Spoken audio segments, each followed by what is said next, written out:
Hi అండి. ఈరోజు చిక్కుడుకాయ కర్రీ వెరైటీగా చేస్తున్నానండి. జలుబు, దగ్గు అలాగే ఫీవర్ వచ్చినట్టు టైంలో మంచి రెమెడీగా పనిచేస్తుందండి.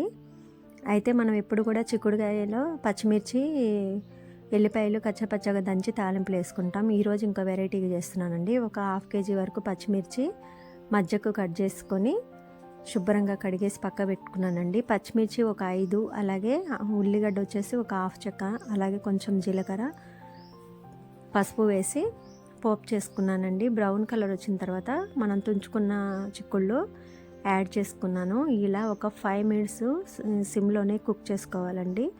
తర్వాత ఒక 3 టమాటా అలాగే కట్ చేసి పక్కన పెట్టుకున్నాను.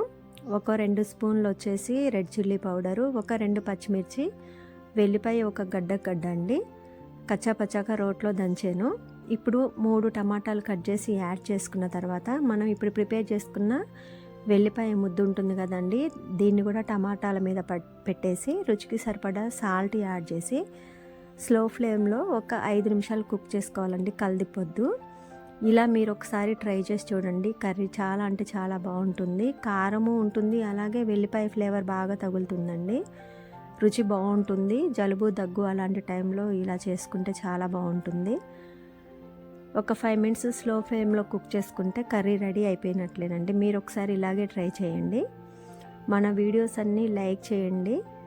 కంటెంట్ నచ్చితే కొత్త వాళ్ళు ఎవరైనా ఉంటే సబ్స్క్రైబ్ చేసుకోండి మన ఛానల్. అలాగే వీడియోస్ అన్నీ కూడా లైక్ చేయండి. మీ సపోర్ట్ ఇవ్వండి. థ్యాంక్స్ ఫర్ వాచింగ్ అండి.